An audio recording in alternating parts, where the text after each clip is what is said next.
Welcome back, everybody. Time for another great game day recipe. We have Ace Champion, first time on our show. Met him around town at one of my book signings. He was doing a cooking demo at Cook's Corner. So welcome to the show. Thank you, Amy, for having me. You betcha. Thanks for being here. Ace is not only a chef, he is a culinary instructor, so he teaches lots of different cooking classes, and he's a personal chef too. So if you're having a party or you need someone to come in and cook at your home, get a hold of Ace and he will hook you up. Awesome. One of your specialties is Cajun cooking, though, and at Cook's Corner you were doing Rice jambalaya. Jambalaya. Yeah. Ooh. So when we were talking about doing a recipe for the show, you said, well, I do a mean hot crab dip, and I thought, perfect, absolutely perfect, because this is one of those, even for an at-home party, you know, it's so cold out there that the cold dips aren't really, you know, people are going to go nuts over a nice warm dip. Definitely. And this is, can you make this a little bit of ahead? Like yes, you can. You can actually make it a day ahead of time. Perfect. You know, but don't bake it off. Bake it off the day of, and right. you should be as if it never even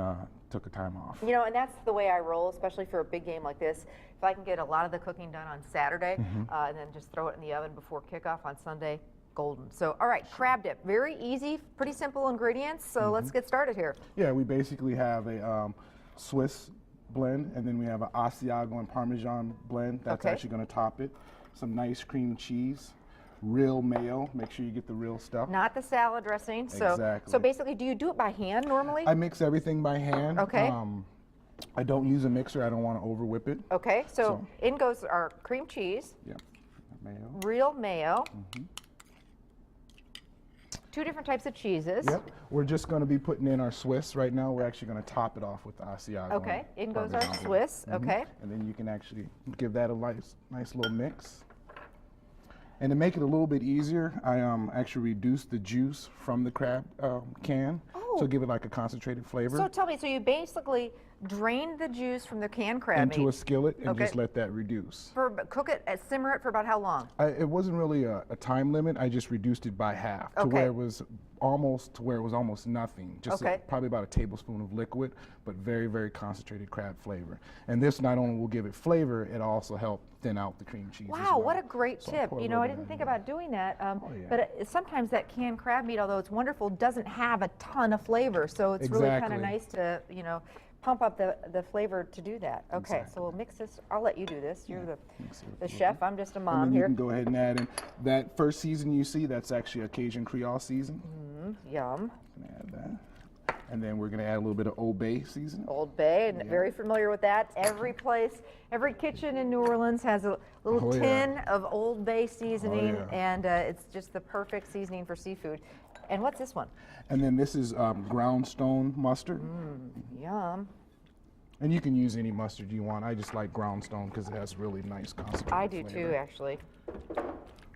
I thought I didn't, for the longest time, I'm not a big fan of the mustard that goes on hot dogs, the yellow mustard. Oh, really? And so I just thought I didn't like mustard at all until I started having mustards like that. And now I'm a big mustard fan. Awesome. So yeah. We're actually going to put that to the side, and we're going to go ahead and get our vegetables cut. That's going to go in here as well. Okay, and so we'll mix all that together. So do you need a skillet? Yes. Okay. Need a skillet going on. All right, Ann, you want to grab a skillet for me? Okay.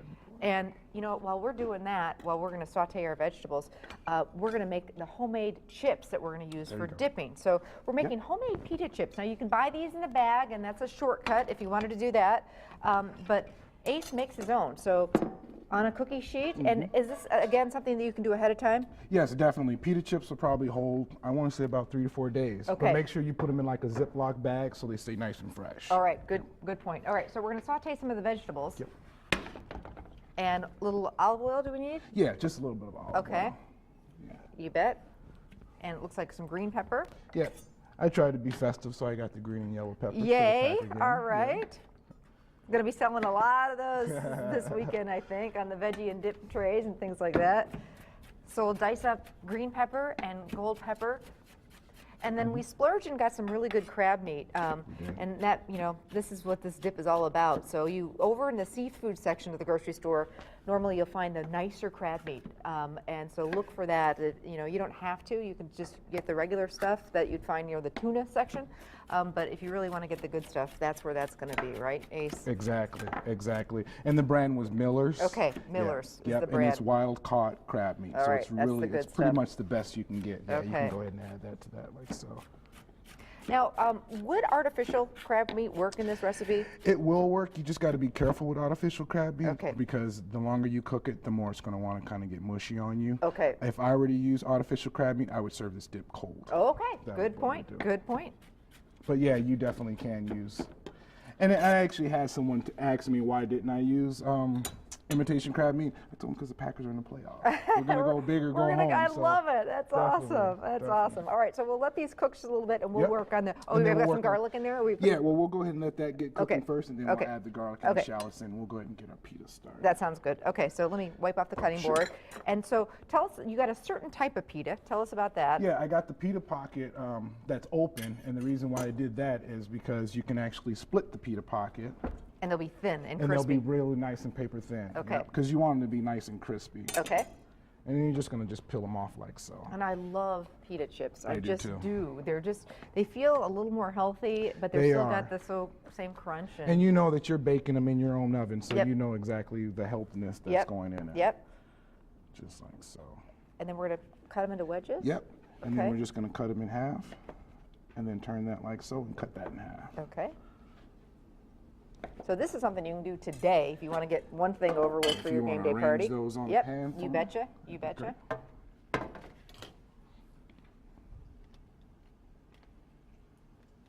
Single, just want to really spread them out, right? Yeah, yeah. Okay. Make sure they're not touching. And do lots of these because this makes a big dip over Yes, there. it does. Yes, it does. This dip should feed about 12 people. Okay. A little olive oil, do we Yep. do on those? Yep, you're gonna drizzle them nicely, Okay. generously with the olive oil. Okay. We're using our Jejura olive oil. We love that. Nice. And then what kind of seasoning do we do? I'm just using some basil and a little bit of ground garlic, and then a little bit of onion powder.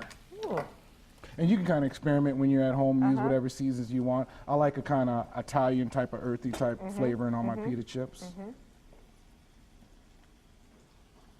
Very nice.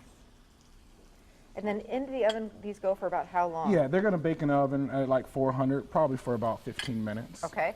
Keep an eye on them. Yes. It can happen quick. Yes, you don't want them to get too hard, that's Yeah. for sure. Okay, so our veggies are sauteing. So that's going good. We're gonna go ahead and get our shallots in there. For people who don't know shallot, how is that different from garlic or an onion? Well, shallot's just like basically like a baby onion. Okay. It's not going to be as potent Okay. as the onion. Okay. It's very, very common in French cookery for sauces and stuff like that. Could you just use a little bit of red onion though? You can. Okay. You can. I always tell people in my classes, whenever I present a recipe, it's their recipe now, so they can tweak it and do whatever they need to do with it. Yep. All right, we're running out of time, so we'll throw our shallot in here. Okay. Here is our dish.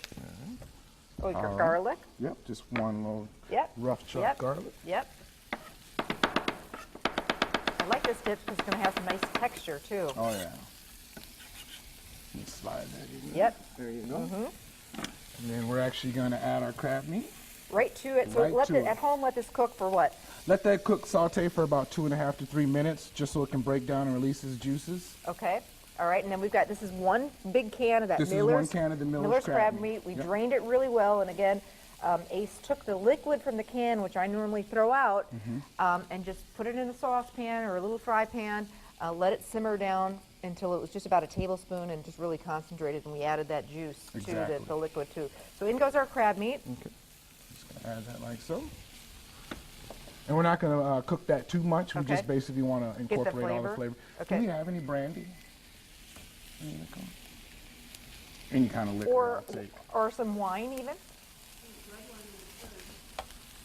So a little splash of brandy or Just a white little splash wine of or brandy whatever or wine and give it would a be little nice. extra kick. Yep. Okay. Yep. Lemon juice. Yep, and then just a little bit of lemon juice. And Okay. squeeze that in there like so. Oh, we've got a little white wine. So There you go. You add that wine, and then you're just going to toss that, and then it can go right into the mixing bowl. if I can open it.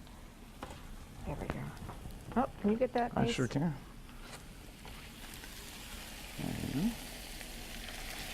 There you go.